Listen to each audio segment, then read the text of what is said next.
Good morning, class 6. Myself, Ranjit Kumar. I welcome you all in the e-learning program of Modern English School, Kunti Nagar, Nevada.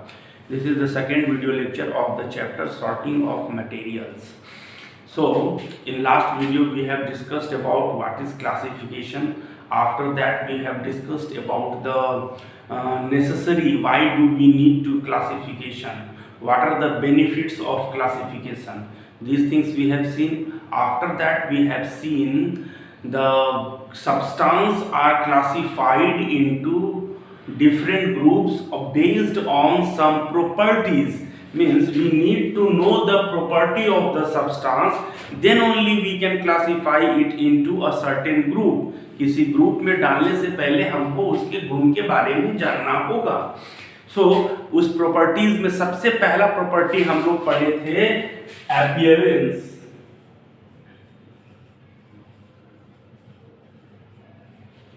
Appearance means how a substance look. तो appearance के basis पे substance को दो group में बांटा जा सकता है, lustrous and non lustrous. Means substance that shine are called lustrous and substance that do not shine are called non-lustrous. ये हम लोग लास्ट वीडियो में देखे थे.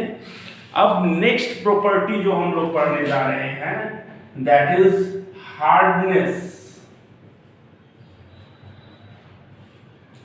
हार्डनेस के बारे में during live class I have explained you something. What is hardness? Substance that are easily compressed, scratched. Scratched मतलब किसी चीज को आप आसानी से स्क्रैच कर सकते हो. जैसे इस पे हम आसानी से स्क्रैच नहीं कर सकते हैं, मगर यही कोई पेपर होता तो हम उसमें स्क्रैच कर सकते थे. सो स्क्रैचिंग मतलब किसी चीज पे रगड़ने से उस पे जो दाग लग जाता है उसको स्क्रैच करना कहते हैं. Substance that are easy to scratch और easy to compress. compress मतलब दबाना. substance that are easy to scratch, compress or cut are called soft materials, and substance that are difficult means substance that cannot be scratched, compressed or cut easily is called hard materials. जैसे stone, paper, metals, iron nail, these are the example of hard materials. Soft materials, cotton, wool, these things are called soft materials. Sponges, these are the example of soft materials. So materials that can easily be scratched, cut or compressed are called soft materials. Is substance that cannot easily be cut, scratched or compressed are called hard material. So hard material जैसे इसमें दो था lustrous and non lustrous, यहाँ पे है hard material. What is hard material? Means क्या बोल रहे हैं यहाँ पे? हार्डनेस में हम लोग कह सकते हैं ना, सब्सटेंस दो तरह के होते हैं, एक हार्ड मटेरियल, एक soft material. So what is hard material? Materials that are difficult to scratch,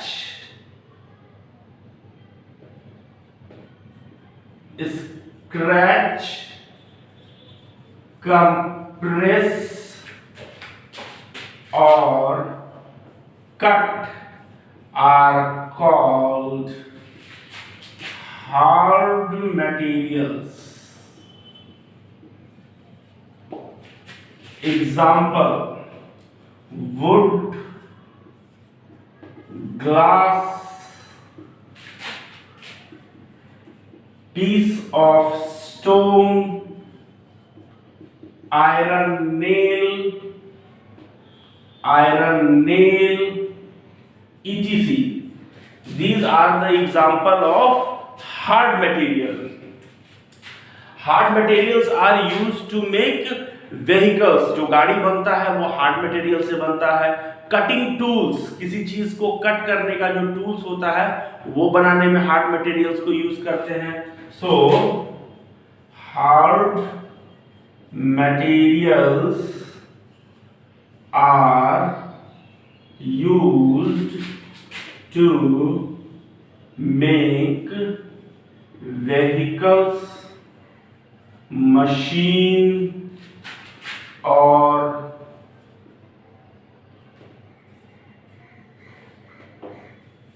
cutting tools। ठीक है, नेक्स्ट इसमें एक था हार्ड मटेरियल, एक है soft material. materials which can be compressed with hands or scratched or cut easily are called soft materials। Example: cotton, sponges, sponge means sponge, etc. These are the example of soft material। चलिए एक और बात इसमें हम क्या कह रहे हैं, हम ये कह रहे हैं मोर हार्ड मटेरियल कट और scratch the less hard material. क्या कह रहे हैं, a more hard material can scratch or cut a less hard material। that's why क्योंकि हम जानते हैं कि जो मोर हार्ड मटेरियल होता है वो लेस हार्ड मटेरियल को कट करता है। डायमंड एक हार्ड मटेरियल है, ग्लास भी एक हार्ड मटेरियल है, बट डायमंड जो है ग्लास से ज्यादा हार्ड मटेरियल है, इसीलिए diamond is used to cut glasses. That's why diamonds are used to cut glass and metals or stones are used to make cutting tools। क्या कहना चाह रहे हैं हम, ध्यान से देखिए। ये वुड है और आयरन का नेल एक मेटल है, तो हम लोग लोहा का जो आरी होता है उसके मदद से लकड़ी को काट देते हैं। ऐसे तो वुड भी एक हार्ड मटेरियल है, आयरन भी एक हार्ड मटेरियल है, बट आयरन जो है वुड से ज्यादा हार्ड मटेरियल है। तो ज्यादा हार्ड मटेरियल कम हार्ड मटेरियल को कट कर सकता है, इसीलिए हम लोग कुल्हाड़ी जो बनाते हैं वो हम लोग आयरन का बनाते हैं ताकि वो लकड़ी को काट सके। तो यहाँ पे आप देख रहे हैं, आप वुड लिखे हैं हम हार्ड मटेरियल में। हार्ड तो है मगर हमारे हाथ के लिए, हमारे हाथ से वो कंप्रेस इजली नहीं होगा, बट इस आयरन के नेल के लिए ये सॉफ्ट मटेरियल है, ये आसानी से आयरन का नेल लकड़ी में चला जाता है। सो क्या कह रहे हैं हम लोग, a more hard material can scratch, SCRATCH,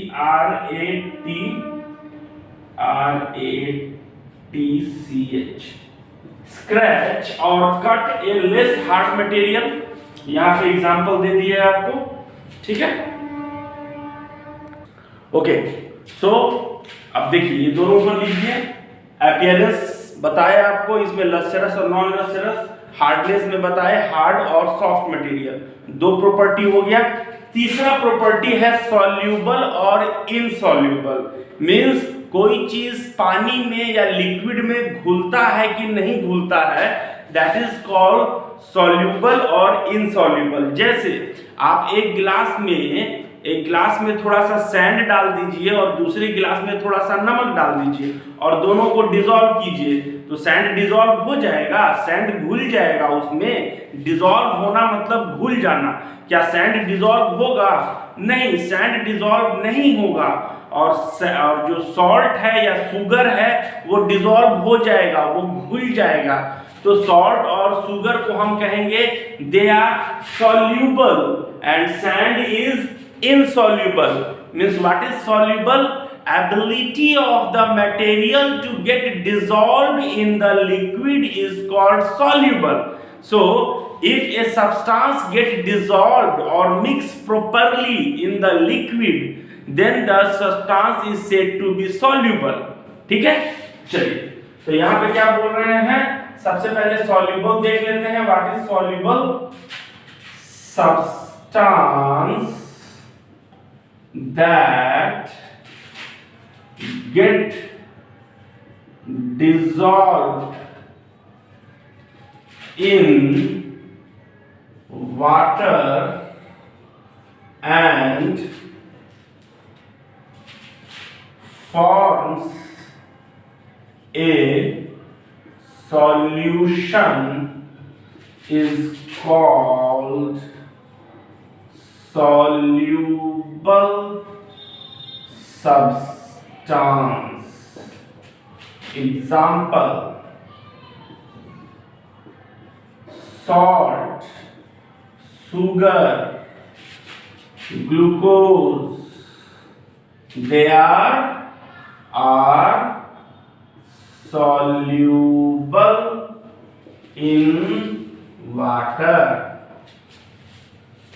नमक, पानी मतलब नमक, चीनी और ग्लूकोज आसानी से पानी में घुल जाएगा, तो इसको सॉल्यूबल कहेंगे। एक छोटा सा बहुत यहीं पे हम लिख देते हैं, इसको भी आप समझ लीजिए। जैसे सॉल्ट है प्लस वाटर है, इन दोनों को मिलाने के बाद जब डिसॉल्व करने के बाद जो मिलता है उसको कहते हैं सॉल्यूशन। तो ये सॉल्ट में सॉल्ट हो सकता है, शुगर हो सकता है, ग्लूकोज, कोई भी चीज, कोई भी सॉल्यूबल सब्सटेंस जिसको वाटर में डिसॉल्व करेंगे तो उसके बाद जो मिलेगा उसको हम लोग कहेंगे सॉल्यूशन। तो इसका एक स्पेसिफिक नाम है, एनीथिंग दैट गेट डिसॉल्व, जो घुल जाए उसको कहेंगे सॉल्यूट, और जो किसी चीज को घोल दे उसको कहेंगे सॉल्वेंट। ठीक है, तो water is the example of solvent. Salt हो गया, शुगर हो गया या ग्लूकोज हो गया, these all are the example of solute. So what do you mean by solute? Substance that get dissolved in solvent, या इसको ऐसे कह लीजिए liquid, is called solute. Example यहां पे दिया हुआ है, glucose, sugar, salt, these all are the example of solute. Next is solvent, मतलब क्या, substance that dissolves, जो घोल दे, तो कहेंगे a liquid that dissolves solute, या इसको salt कह लें, is called सॉल्वेंट। एग्जाम्पल में कुछ भी हो सकता है, वाटर एक एग्जाम्पल है आपका सॉल्वेंट का, मिल्क एक एग्जाम्पल है सॉल्वेंट का, दूध में भी तो चीनी घोलते हैं तो घुल जाता है।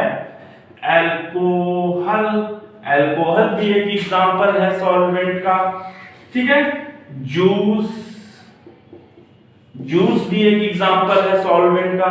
So liquid that dissolves salt और सॉल्यूट आर कॉल्ड सॉल्वेंट। सो जितना भी सब्सटेंस है उसको सॉल्युबिलिटी मतलब इस आधार पे दो ग्रुप में बांट सकते हैं, एक वो जो सॉल्यूबल है, एक वो जो इनसॉल्यूबल है। तो इनसॉल्यूबल मतलब क्या? insoluble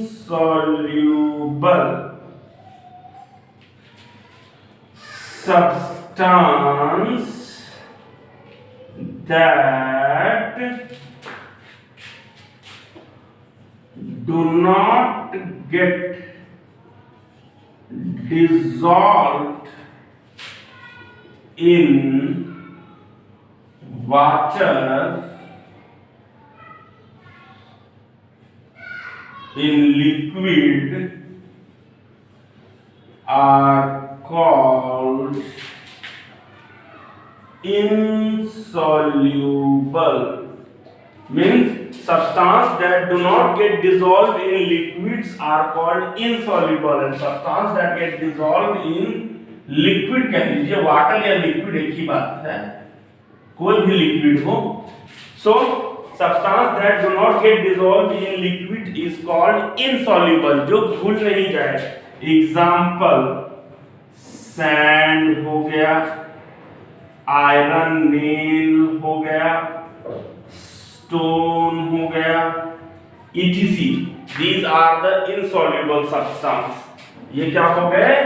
Insoluble are called insoluble substance. यहाँ पे क्या है? Insoluble